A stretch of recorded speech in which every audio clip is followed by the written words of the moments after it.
ಇಂದು ನಡೆದ HSBC ವಿರುದ್ಧದ ಪಂದ್ಯದಲ್ಲಿ ಸುವರ್ಣ ನ್ಯೂಸ್ ಉತ್ತಮವಾಗಿ ಆಟವಾಡಿತು. ಆರಂಭಿಕರಾಗಿ ಲೋಕೇಶ್ ಮತ್ತು ಅಮಿತ್ ಉತ್ತಮ 47 ರನ್ಗಳ ಜೊತೆ ಆಟವಾಡಿದರು. ಅನಂತರ ರನ್ ಗಳಿಸುವ ಆಟದಲ್ಲಿ ಸುವರ್ಣ ನ್ಯೂಸ್ 97 ರನ್ಗಳಿಗೆ ಆಲ್ಔಟ್ ಆಯಿತು. 98 ರನ್ಗಳ ಸುಲಭದ ಗುರಿ ಬೆನ್ನತ್ತಿದ HSBC ಆರಂಭಿಕ ಆಘಾತವನ್ನು ಅನುಭವಿಸಿತು. ಆನಂತರ ಎಚ್ಚರಿಕೆ ಆಟವಾಡುವ ಮೂಲಕ 6 ವಿಕೆಟ್ಗಳ ಜಯವನ್ನು ದಾಖಲಿಸಿತು.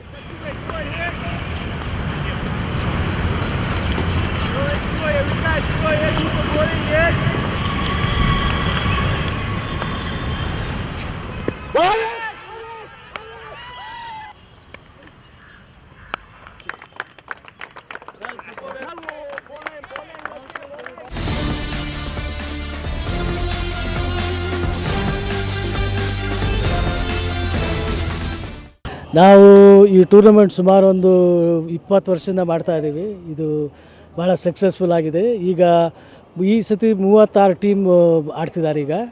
ಈಗ ಇದರಲ್ಲಿ ಈಗ ಲೀಗ್ ಸ್ಟೇಜಲ್ಲಿ ನಡೀತಾ ಇದೆ ಈಗ ಟೂರ್ನಮೆಂಟ್ಸು.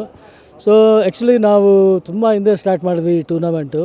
ನಾವು ಫಸ್ಟ್ ಸ್ಟಾರ್ಟ್ ಮಾಡಿದಾಗ 50 ಓವರ್ ಇತ್ತು, ಆಮೇಲೆ 30 ಓವರ್ ಮಾಡಿದ್ವಿ, ಆಮೇಲೆ T20 ಅಂತ ಸ್ಟಾರ್ಟ್ ಮಾಡಿದ್ರು ಆಲ್ ಇಂಡಿಯಾ ಇದರಲ್ಲಿ. ಸೊ ಆಗ ಫಸ್ಟ್ ಟೈಮ್ ನಾವು T20 ಫಾರ್ಮೇಟಲ್ಲಿ ಫಸ್ಟ್ ಟೈಮ್ ಇಂಟ್ರೊಡ್ಯೂಸ್ ಮಾಡಿದ್ವಿ. ನಾವು ಆ್ಯಕ್ಚುಲಿ ತುಂಬ ಹಿಂದೆ ನಾವು ಕಾರ್ಪೊರೇಟ್ ಟೂರ್ನಮೆಂಟ್ ಸ್ಟಾರ್ಟ್ ಮಾಡಿದ್ದು ಇಂಡಿಯಾದಲ್ಲಿ ನಾವೇ ಫಸ್ಟ್ ಸ್ಟಾರ್ಟ್ ಮಾಡಿದ್ವಿ.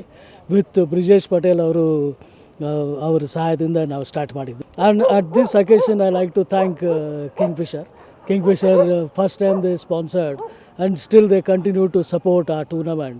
Also I like to thank Suvarna News ಅವರು ತುಂಬ ಚೆನ್ನಾಗಿ ಆಡ್ತಿದ್ದಾರೆ. ಈಗ ಸುವರ್ಣ ನ್ಯೂಸ್ ಅವರು ನಮ್ಮ ಕ್ಯಾಪ್ಟನ್ ರವಿ ಆದಂಥವರು ಒಳ್ಳೆ